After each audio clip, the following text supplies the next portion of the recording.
దుష్ట శిక్షణ శిష్ట రక్షణార్థం ఇలవైకుంఠంలో శ్రీ వెంకటేశ్వరుడు కొలువై ఉన్న క్షేత్రమే తిరుమల తిరుపతి. తిరుపతిలో గోవిందరాజ పెరుమాళ్ సంస్థానం అని పురాణాలు ఇతిహాసాలు చెబుతున్నాయి. ఒకప్పుడు గోవిందరాజపురమే నేడు తిరుపతిగా మనకు ప్రసిద్ధిగాంచింది. మనకు తెలియని ఎన్నో రహస్యాలు దాగి ఉన్న ఆలయమే గోవిందరాజ పెరుమాళ్ ఆలయం. అన్ని ఆలయాల్లో గర్భాలయంకు ఎదురుగా రాజగోపురం ఉంటే ఇక్కడ మాత్రం మరో ఆలయానికి ఎదురుగా రాజగోపురం ఉంటుంది. రాజగోపురం ద్వారం ఎదురుగా ఉన్న ఆలయం ఏమిటి? రాజగోపురానికి ఎదురుగా ఉన్న ఆలయం పేరుతో కాకుండా శ్రీ గోవిందరాజస్వామి ఆలయంగా ఎందుకు పిలుస్తారు? అసలు ఆలయంలో ఉన్న రహస్యాలేంటి? ఇవన్నీ తెలుసుకోవాలంటే ఈ వీడియో పూర్తిగా చూడాల్సిందే. పూర్తి కథలోకి వెళ్లే ముందు మా ఛానల్ని సబ్స్క్రైబ్ చేసుకొని పక్కనే ఉన్న గంట సింబల్ని నొక్కి నోటిఫికేషన్స్ ఆన్లో పెట్టుకోండి. కలియుగ దైవం శ్రీ వెంకటేశ్వరుడు 7 కొండల మీద కొలువైన కొండలరాయుని దర్శనార్థం దేశ విదేశాల నుండి ప్రతినిత్యం లక్షలాదిగా భక్తులు తరలివస్తుంటారు. తిరుమల కాని తిరుపతి కాని నిత్యం భక్త బృందాలతో ఆధ్యాత్మికతతో నిండి ఉంటుంది. కలియుగ వైకుంఠం తిరుమల, కొండ కింద తిరుపతి. పట్టణంలో చుట్టుపక్కల ఎన్నో పౌరాణిక చారిత్రక ప్రసిద్ధి చెందిన ఆలయాలు, నిర్మాణాలు, తీర్థాలు ఉన్నాయి.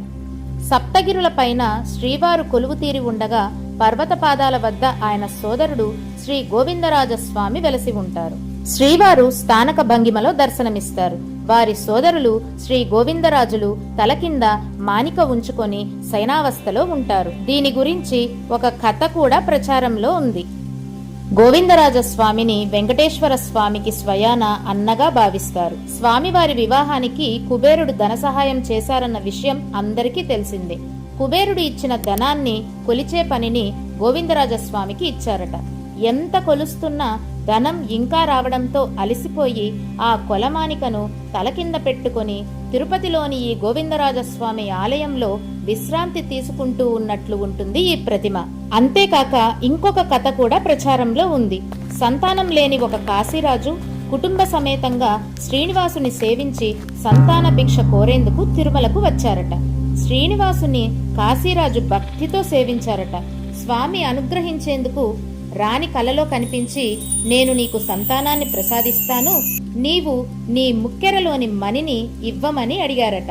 దానికి ఆమె స్వామివారితో, నేను నా భర్త ఆజ్ఞకు లోబడి ఉండేదాన్ని, నా భర్త అంగీకరిస్తే అలాగే ఇస్తాను అందట. అందుకు స్వామివారు, అలా అయితే నా అన్న గోవిందరాజుకు నేను ఆధీనుడు, అతను నీకు సంతానం ఇవ్వమని అనుమతిస్తే అప్పుడు నీకు సంతానం ఇస్తాను అన్నారట. ఆ తరువాత ఆ కాశీరాజు దంపతులు ఇద్దరు అన్న గోవిందరాజస్వామిని, తమ్ముడు అయిన శ్రీనివాసుని దర్శనం చేసుకుని సంతాన భాగ్యం పొందారట. ఈ కారణంగానే గోవిందరాజస్వామి శ్రీనివాసునికి అన్నగా భక్తులు భావిస్తూ ఉంటారు. పౌరాణిక నేపథ్యం గల కథను పక్కన పెట్టి ఒకసారి చరిత్రలోనికి తొంగి చూస్తే శివుడు తప్ప ఇక ఏ దేవుడు లేడు అన్న ఒక రకమైన భ్రమలో ఉన్మాదానికి లోనైన చోళరాజు కులోత్తుంగ చోళుడు చిదంబరంలో కొలువై ఉన్న శ్రీ గోవిందరాజస్వామి విగ్రహాన్ని తొలగించాడు అని పురాణం చెబుతుంది. ఆ రాజు శివభక్తుడు కావడంతో తన రాజ్యంలో వైష్ణవ మతం ఉండకూడదు అని భావించి చిదంబరంలో గోవిందరాజస్వామి ఆలయం ధ్వంసం చేశాడు. శ్రీదేవి భూదేవులతో సహా స్వామివారి విగ్రహాన్ని పెకిలించి సముద్రంలో పడేశాడు.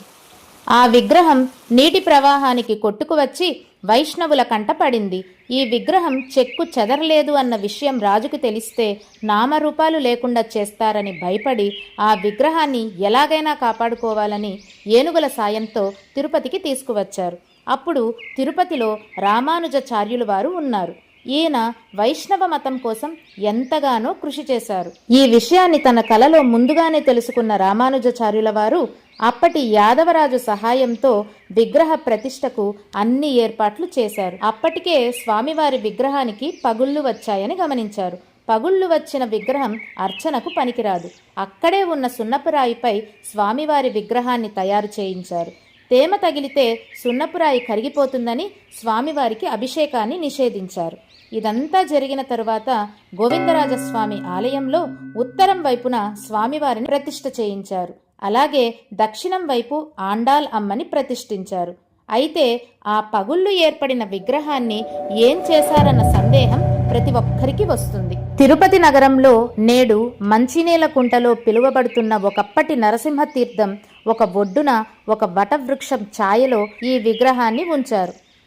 ఈ విగ్రహాన్ని చూస్తే నల్ల రాతి మీద సుందరంగా శయనభంగిమలో మలచిన మూర్తిలోని లోపమేమిటో చూడగానే సామాన్యులమైన మనకు అర్థం కాదు. అది శిల్పశాస్త్రం, ఆగమశాస్త్రం చదివిన వారికే అర్థమవుతుంది. కానీ విగ్రహాన్ని చూడగానే ప్రతి ఒక్కరి మనసులో భక్తిభావం కలుగుతుంది. పాలకడలిలో శేషశయ్య పైన పవలించే ఈ శ్రీనివాసునికి ఒక చెట్టు కింద ఒక రాతి దిమ్మ మీద ఉండటం చూస్తే ప్రతి ఒక్కరి మనసులు కదిలిపోతాయి.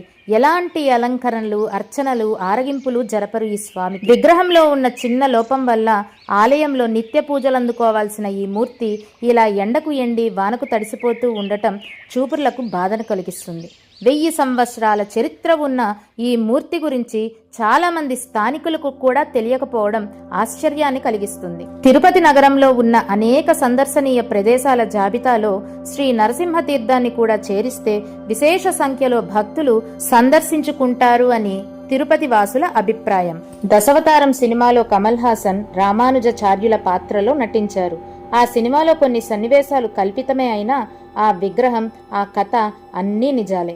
అంతేకాదు శ్రీ గోవిందరాజస్వామి ఆలయానికి ఇంకో చరిత్ర కూడా ఉంది. అదేంటో ఇప్పుడు చూద్దాం. పూర్వము పార్థసారథి, సత్యభామ, రుక్మిణి సమేతంగా ఆ కృష్ణ పరమాత్ముల వారు ఈ గోవిందరాజస్వామి ఆలయంలో కొలువై ఉండేవారని స్థల పురాణం చెబుతుంది.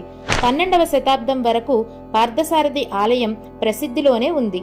ఆ తరువాత ముస్లింల దండయాత్ర సమయంలో పార్థసారథి, రుక్మిణి, సత్యభామ సమేతంగా ఉన్న విగ్రహాలకు నష్టం వాటిల్లుతుందని భావించి స్థానిక ప్రజలు భయంతో పార్థసారథి ఆలయం కనిపించకుండా ఒక గోడను కట్టి స్వామివారి విగ్రహాలను కాపాడుకోగలిగారు. తరువాత 13వ శతాబ్దంలో గోవిందరాజస్వామి వారిని ప్రతిష్ఠించారు. అలా 700 సంవత్సరాలు పూర్తి అయ్యాయి. 1978-82 సమయంలో టీటీడీ ఎగ్జిక్యూటివ్ ఆఫీసర్ అయిన పీవీఆర్కే ప్రసాద్ గారు శ్రీ గోవిందరాజస్వామి ఆలయాన్ని దర్శించుకున్నారు. గోవిందరాజస్వామిని అలాగే ఆండాలమ్మని దర్శించి తిరిగి వెళ్తుండగా ఈ 2 ఆలయాలకి మధ్యలో ఉన్న ఆలయం మాత్రం ఖాళీగా ఉండటాన్ని గమనించారు. ఎందుకు ఈ ఆలయం ఖాళీగా ఉందని తెలుసుకోవడానికి ఆ ఆలయం యొక్క అర్చకుణ్ణి సంప్రదించారు. అర్చకుడు చెప్పిన మాటలు అంత నమ్మశక్యంగా లేదని భావించి లోపలికి వెళ్లారు. ఇక్కడ పీవీఆర్కే గారు ఒకటి గమనించారు. బయట ఈ ఆలయం యొక్క పరిమాణం చాలా ఎక్కువగా ఉందని, లోపల దాని స్థలం మాత్రం చాలా తక్కువగా ఉందని గమనించారు. తరువాత పీవీఆర్కే గారు అక్కడి నుంచి వెళ్లి పురాణాలను, శాస్త్రాలను చదవడం మొదలుపెట్టారు. ఆ తరువాత తెలిసిన విషయం ఏమిటంటే పార్థసారథి స్వామి యొక్క ఆలయం ఇక్కడ నివాస స్థలమని తెలుసుకున్నారు. తర్వాత ఈ విషయాన్ని ఆలయ అర్చకులకు, అధికారులకు చెప్పి గోడను పగలకొట్టడానికి అనుమతి తీసుకున్నారు. గోడలు పగలకొట్టడానికి ముందు శిల్పకళా నైపుణ్యులను తీసుకొచ్చి ఆ ఆలయం లోపల బయట పరిమాణాలు తీసుకున్నారు. వాళ్ళు చెప్పిన దాని ప్రకారం ఈ ఆలయంలో ఇంకో గది ఉండే అవకాశం ఉందని, మీరు ఎలాంటి భయం లేకుండా ఈ గోడను పగలగొట్టచ్చని చెప్పారు. వెంటనే పీవీఆర్కే ప్రసాద్ గారు ఈ గోడను పగలగొట్టించారు. ఆ జగన్నాటక సూత్రధారి సత్యభామ, రుక్మిణీదేవి సమేతంగా పార్థసారథి ఆలయం అందరికీ దర్శనమిచ్చింది. ఇందులో ఆశ్చర్యపరిచే విషయాలేమిటంటే 700 సంవత్సరాలు గడిచినా ఈ విగ్రహాలు చెక్కు చెదరలేదు. ఆ తరువాత పీవీఆర్కే గారు ఆ విగ్రహాలకు ప్రాణప్రతిష్ఠ చేసి ఆ ఆలయానికి పునర్వైభవాన్ని తీసుకొచ్చారు. అప్పటి నుంచి ఈ దేవాలయాన్ని గోవిందరాజస్వామి దేవాలయం, అలాగే పార్థసారథి దేవాలయంగా పిలువబడుతుంది. కొన్నిసార్లు కొన్ని చారిత్రక వాస్తవాలు వివిధ కారణాల వల్ల ప్రజల జ్ఞాపకాల నుండి మరుగైపోతాయి. తిరుపతిలోని గోవిందరాజస్వామి ఆలయం కూడా అలాంటి దానికి ఒక ఉదాహరణ. కానీ దాని చరిత్ర పీవీఆర్కే ప్రసాద్ గారి రూపంలో అదృష్టవశాత్తు అందరికీ తెలియజేయడం జరిగింది. పార్థసారథి ఆలయాన్ని పునఃప్రారంభించి అందరికీ దర్శన భాగ్యం కల్పించారు.